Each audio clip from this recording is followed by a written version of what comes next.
Hello and welcome to the Inspired Life Summit. This is the place to be to discover how to be, feel, and live an inspired life. I'm Krysti Turznik, motivational speaker, best-selling author, and life coach, helping people to connect more deeply with their inner selves so they can create a life that speaks to their soul with meaning and value. The Inspired Life Summit is designed to take your life to the next level as leading experts and influencers share their best secrets on how to live an inspired life. Today, Heleniq Argyrou is with me. Heleniq is an expert in inspiring and actualizing human potential, a clinical psychologist, sound drum therapist, and organizational trainer. As a meditator and yogi, highly skilled in neuroscience, trained by Dr. Benenson, Enneagram father Dr. Naranjo, and master drummers, she trains families online and organizes retreats. Passionate about the rising divine femininity, she founded Women of Truth events for women to have exposure to international markets. Welcome, Heleniq. Hi there, Krysti. Thank you so much for inviting me to this wonderful summit. Very excited to be here. Absolutely. I'm so excited for our topic today. Today we're going to be talking about the 5 things that women need to move mountains. Such a powerful title. I love that. Mm-hmm. So, Heleniq, what I have noticed is there has been a rise in feminine power most recently, right? How do you see the role of women shifting? I'm exalting this movement that's happening, really, and very happy to be part of it and at this frothy edge of evolution, to quote one of my favorite speakers, psychologists, Ken Wilber. I think we really are at the brink of something magnificent, and it does need a lot of feminine energy, both in women and men, for us to really build the kind of emotional intelligence, the sensitivity, the care and the nurturance that we really need back into life itself, and how to really bridge the gap between whatever the last ages have brought us, which is a lot of progress, technology, a lot of growth, but really also how we continue to create harmony and really connect with the natural law. And I think feminine energy is really going to help bridge that gap. So I'm very excited about it, and I'm inspired by all these amazing women that I'm meeting continuously and sharing great things with them. So I'm very happy to be here. At this age. Absolutely. Yeah, and it seems that more women are starting to step into their power. So what I am curious about is, how do you feel that women can start to reclaim that lost legacy, really, as powerful creatures, and learn to tap into our unique power and spiritual greatness that's within us? I'm really passionate about exactly this answer to the question, really, because I think a lot of women have been disconnected from this legacy, where once women were really powerful. There's in fact a great book called When the Women Were Drummers. And it is a time on the planet where women were following the role of the priestess. They were being initiated into sacred arts, sacred feminine mysteries. And so I think there are a few ways, and I know the ways that I've explored, and I'm sure there are many more, but the ones I think are really important is to really tune into your source of creativity, both within you and in the examples of people that you feel inspired by, especially women that you feel inspired by. Another way is to really learn something about the womb and how important it is to take care of it, both hormonally and through the breath and through body work. And I think there's also a really great amount of research now and information and different movements that have taken place theoretically, philosophically, to explain the legacy of women and to understand that for each woman, this is a really important time for us to transition and connect the dots between what happened before, where we are now, and what we need for the future. We have to rewrite that story and put ourselves as the heroines. And so I think a little bit of study into the divine femininity legacy that we carry as women and the way that we connect spiritually is also really important to begin to tap into this unique power that we have. I love that. I love that. Yeah. So the topic of our conversation is the 5 things that we need to move mountains. Can you touch into that? I'm so interested in what those are. Yeah, when you asked about the summit, I wanted to give something really powerful and very simple at the same time. We are women. We all know that we are unique and different to the way that men work. We have very specific gifts and we need to harness them. I think once we learn to master these 5 gifts, we're really able to work in a divinely feminine way and also really balance out our masculine energy. When we don't manage these 5 concepts or these 5 aspects really well, or we're struggling and stay confused with them, we tend to have what I call a type of toxic alpha female energy maybe, or we're just not tapped in enough to our testosterone and our drive and our masculine energy. So it's really important to know that we have this power of intuition. This is the first one. So intuition is really important. We need to know how to use it. And it's not just as simple as listen to the inner voice. We do need to make this connection with this truth inside of us. And so that's the second one, is the truth. Women have the power to speak the truth, to become the truth. And that's why I created Woman of Truth, because I wanted to start to tap into the unsaid words, the silent voices, the taboo subjects, the issues we don't really deal with in truth, and to pinpoint women who are speaking about really challenging subjects and bringing them up into the light, making the invisible visible, bringing up the truth. So we need to know how to be a woman of truth, because truth is a very important part of the third one, which is transformation. In order to really create in life, you need to learn the power of transformation. This is alchemy. We all have this. Men, women, animals, nature, everything is working continuously through change to create and transform. But as women, we see that every month, that we have this creative cycle that we are learning to work with, lunar energies, solar energies, in the process of transformation. So learning how to work with transformation and grow yourself as a person, really move out of really difficult dark spaces and move towards the light. There is an art to that alchemy. So we need to learn to master that. Fourth one is kind of easy, but we sometimes also struggle, is sisterhood. This is why I love summits like this, and I love what you're doing, Krysti. I think it's really, really important to be able to create networks now and support each other. Very important. We need to know that when we are experiencing jealousy or having jealousy onto us, or when we are confused about our power, we might act it out in toxic ways. And sisterhood is meant to be pure and supportive. So this is a very important one to learn to master, how to really stand by others. And then we learn to master the fifth one, which is how to really lift others. We grow by raising up other women. And when we can do that, like you're doing in this beautiful summit, giving every woman a chance to speak her gifts, we really master this fifth quality that can help us move mountains. There's a great Chinese proverb that says, when a woman awakens, she will start to move mountains. And this is what we need to start doing, is really tap into these 5 clues, master them, and then we can actually really make magical things happen here on earth. Oh, I love so much of what you're sharing. So you had said that the first step is tapping into your intuition. Do you have tools or techniques on how people can really start to do that if they're not familiar with the concept? Yeah, I think it's layered. There are many different ways of tapping in.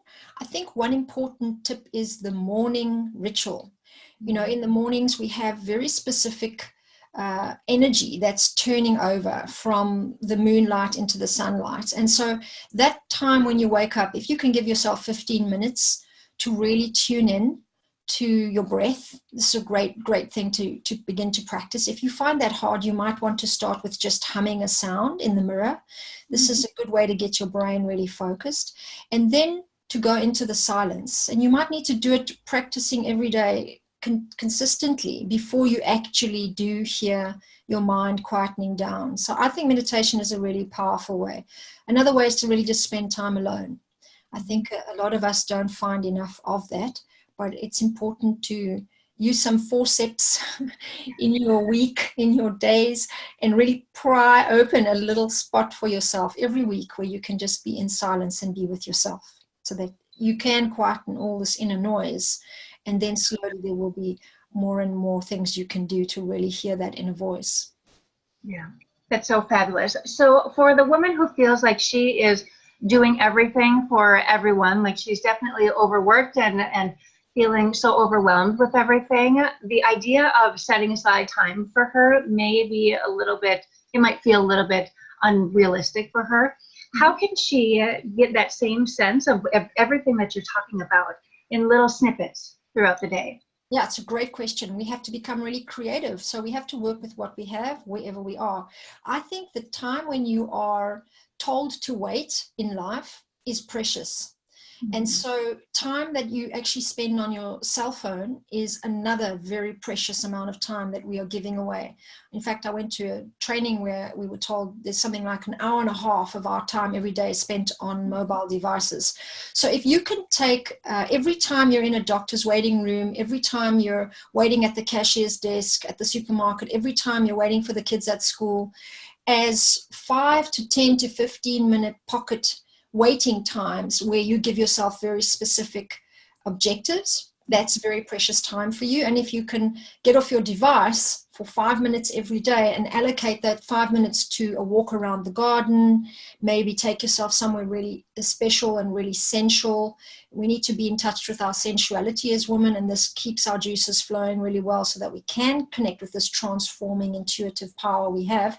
So you need to find those little 5 minutes and be more conscious about how you're spending them. So get your brain off the mobile and get it to look at the sky, or maybe drive past a certain view, stop the car, get out, and really spend those 5 minutes looking at a very spectacular view that really builds your sensuality as a woman. Yeah, I love that. And it seems so doable for the woman who is just so busy. That's definitely something that she's able to do. Yes. Now, you spoke a little bit about tapping into the monthly cycle, the lunar cycle. Can you speak a little bit more about different ways that we might be able to harness that power that we have, that creativity every month?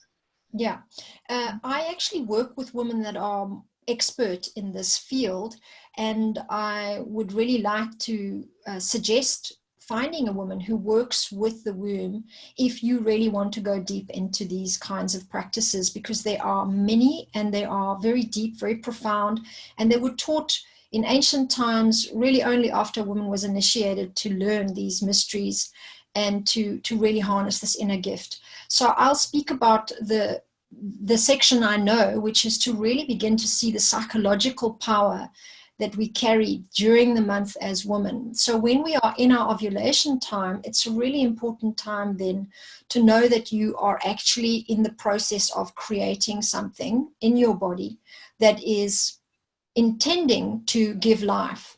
So whenever we are in the ovulation period, we have about 2 weeks before we begin the actual death process. So there are very specific emotions that go with each of these phases. And if you can be very honoring of your needs at that time emotionally, is to become a little bit more insular. And especially when the bleeding is coming, the time of transformation or creativity is completed in some sense. And if you haven't been impregnated, or if you haven't really conceived in that time, your body then goes through the loss of the egg. And that can be a time where you get in touch with a lot of truth about what you are losing in life, what you are neglecting in yourself, what you are actually disconnected from. And you need to do a little bit of work with a professional, I would advise, and or even with your own journal, or in spending time learning in summits like this, in podcasts, about how to connect with your emotional body so that you can begin to be really honest with yourself at that time about the need for you to mourn certain things that might have been difficult for you to let go of, or certain things that you've been really sad about that you haven't allowed yourself the time to do before. So I see this menstrual cycle as a time to really give yourself a nice inspirational upswing from ovulation to bleeding time, and then from the day of the period, even a few days before, until the period is complete, that's a time to really go insular, really look at what you're losing, look at what's left you. It doesn't always have to be sad and negative, but it certainly is important to connect with the truth of it, and really start to consciously let go of things that you don't need anymore, and allow yourself to feel those feelings. very important for us to learn to actually be honest in our emotional bodies as women. This is our intelligence. Our emotional intelligence is in also our menstrual cycle, guiding us how to feel and really tune in at that time. I love that. I love everything about that, because it's really telling you to honor the place where you are and to work with what is coming up for you, and the way that your body and your emotional body is responding you and guiding you. That's part of the beauty of everything too. So thank you for sharing all of that. What I'm curious about what are some tools or some methods that people can use when they find themselves in more of negative self-talk or self-criticism? How can they shift back into that positivity? You know, I worked for 22 years as a clinical psychologist, a lot of the time with women and a lot of the time with children as well at schools, and also with a lot of men. And I think it's really interesting to acknowledge that we all, no matter who we are and how strong our self-esteem is, we all need to acknowledge the impact of negativity on us. And so we all have negative self-talk. So it's important to know, the reason I say that is that we need to know that we do need to work on that. It's not something that's going to automatically go away. It can lead us to substance addictions. It can lead us to all kinds of wrong decision making or error decision making. So when we know we need to work on it, I would like everybody to just take that quite seriously, and to know then that there are going to be times in your life where that's going to become a really ugly internal dialogue that really affects the way that you move forward if you don't work on it. So ways to work on it are, again, so layered. But in the 22 years that I've worked with people, I've seen many things help a little bit. But what helps the most is to do the little bit of work. In other words, you can do some affirmations, they help, but they really only touch the superficial level of the mind. When we look at the deep neuropsychological triggers, we need to know that there's a painful wound or a traumatic moment that maybe didn't even seem that traumatic, but somehow our emotional bodies got affected to the point where we identify with that pain, and or we change our identity because of that emotional difficulty that we had as children. So the work that helps the most is to be able to look at that with a professional.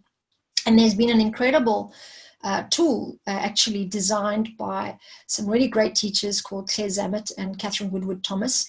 And I happen to have done the training with them, and I've seen this as an excellent way to go into this cocktail of negative identities. In fact, we call them false identities that come from very negative self-talk and very specific criticism that you yourself give yourself, different to someone else. So you need to find out, what is your special cocktail? What do you tell yourself when you're really struggling? Like, is it I am bad, I am not good enough, I am stupid? It could be a combination of those three.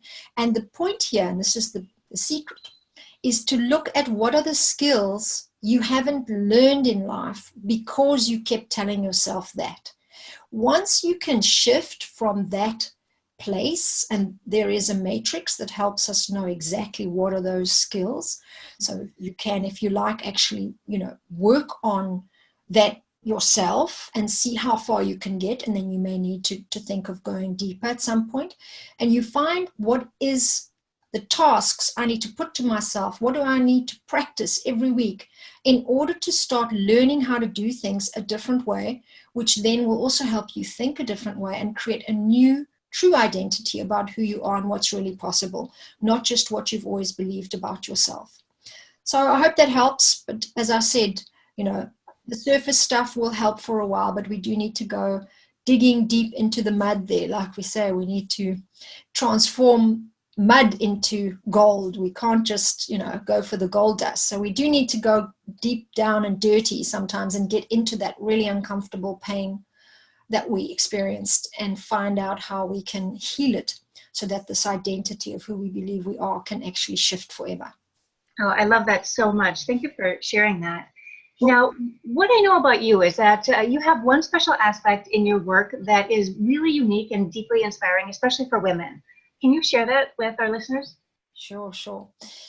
There is the two people you mentioned were instrumental, but there have been many more people on my path that at the very beginning, it was really accidental that I came across rhythm and drumming, and then later met some great teachers like the ones that we mentioned at the beginning of the interview that really have been instrumental in helping me connect psychology with rhythm and drumming.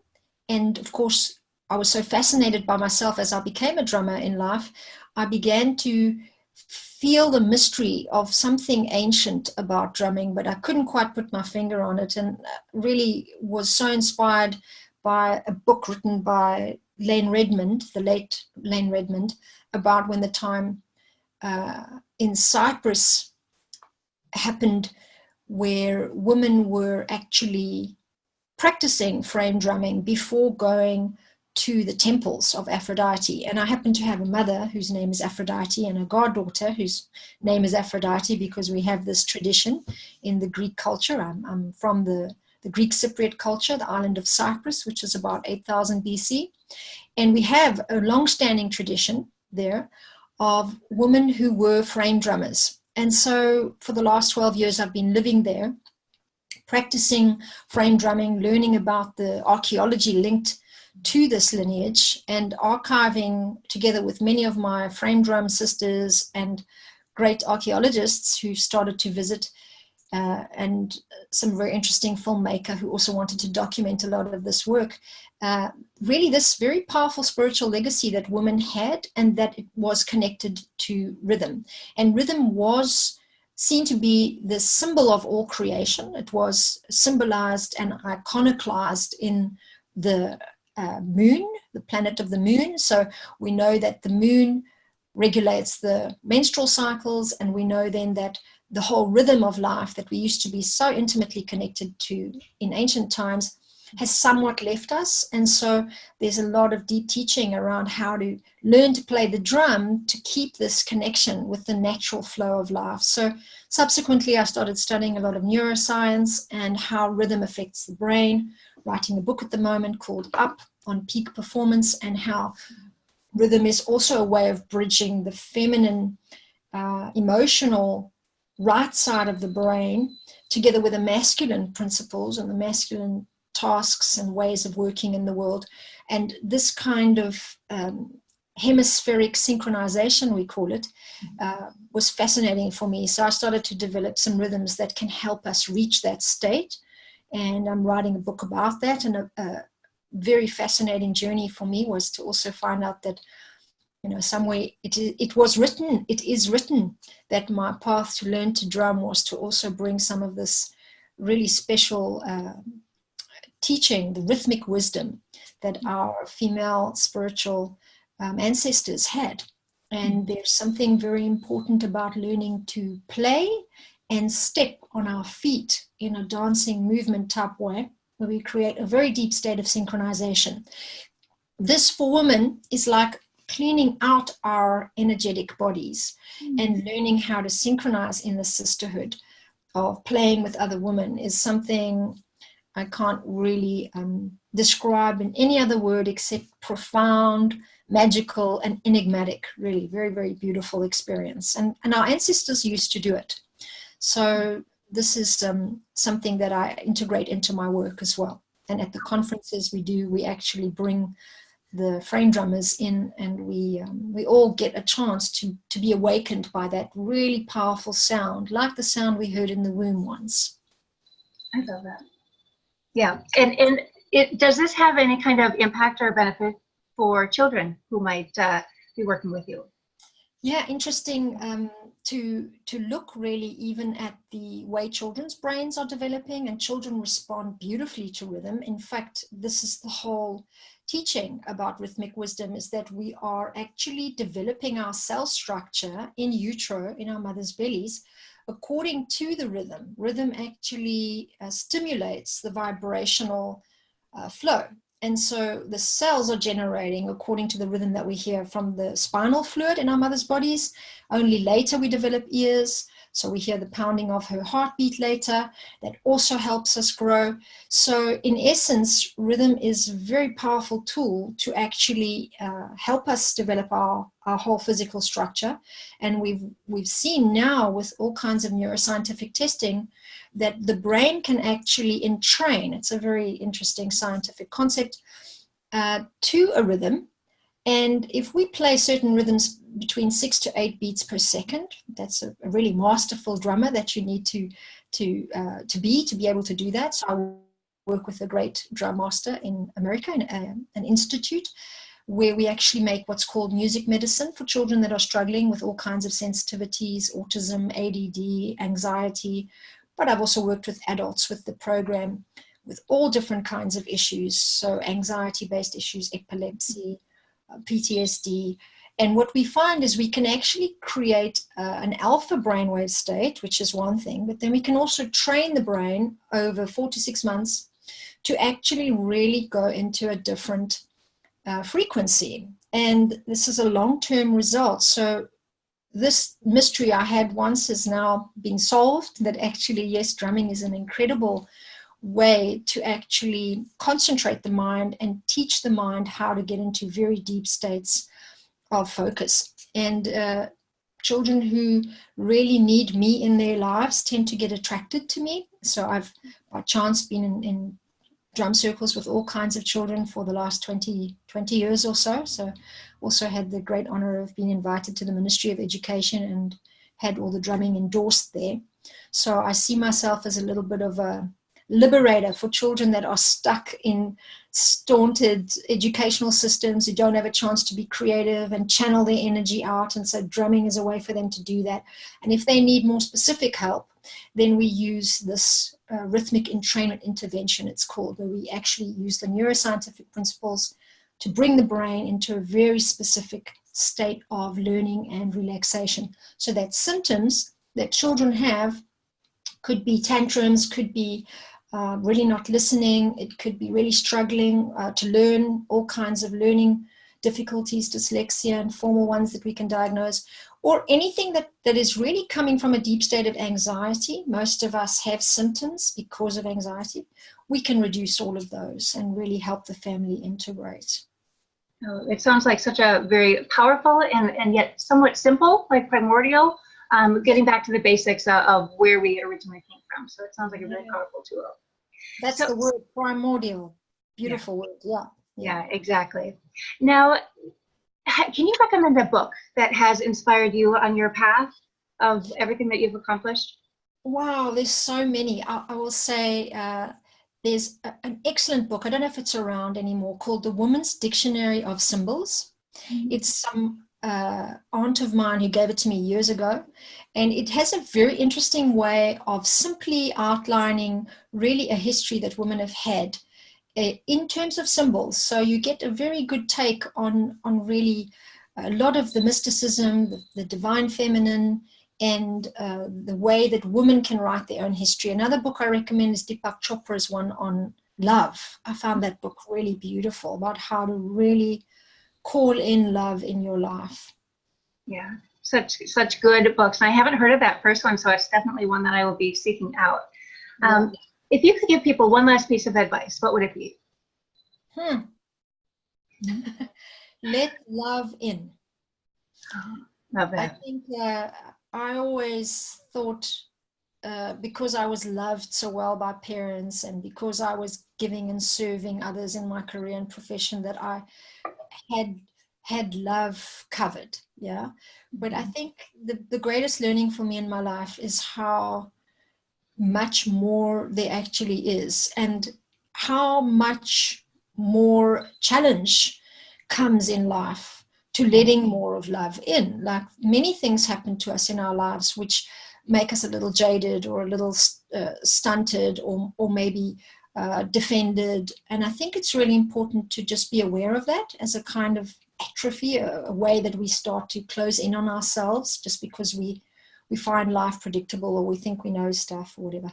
And so that let love in is about being able to let your guard down regularly, to be able to tune in regularly, to really feel what it means to be in service, other women and raise them up to really continue to want to learn more and more about how to become full of love and how to be able to feel the power that love really can give us in our lives. Oh, I love that. Thank you so much for sharing all of this really great information today. Thank you. Pleasure. Very much wishing that all the ladies watching are going to be very inspired by what we're speaking about and will also begin to inspire others. So thank you so much, Krysti. It's been really nice to spend time with you too. Absolutely. I'm sure that they're going to, definitely get a lot of value from this. So how can people connect directly with you? I have a website. It will be updated quite soon, but I'll give you the old link, and then there will be a referral link from there. It's called AHA Intelligence, and you spell that AHAINTELLIGENCE, just like you spell intelligence.com. And then you can find me under that name pretty much anywhere. I'm on YouTube. I have a channel there with a lot of really exciting variation type videos, from drumming all the way to more serious stuff, and how to also renovate your love life. And then on Facebook, you can find me on Drum Inspire, AHA Intelligence, Woman of Truth. And if you remember this last one, you can also find out how to have opportunities if you are a woman looking to launch your business in a beautiful place like Cyprus and or Holland. You can also look for cypruswomanconference.com, and on Facebook and anywhere online you'll find Yin Aletheia, which is my new buzzword. It's actually meaning how women become the truth in ancient Greek. So it's YINALITHEA, Yin Aletheia. But the website for that is simpler, cypruswomanconference.com, and woman is plural, so woman, WOMEN. Thank you very much. Absolutely. So, and some of those links are also available on our Inspired Life Summit webpage, along with the free gift that you are offering. So it's so easy to see that really harnessing your innate power can help you to live that joyful and inspired life. So thank you so much for joining us. Thank you. Absolutely. So this is Krysti Turznik reminding you to live every day like it's a day at the beach. Take care.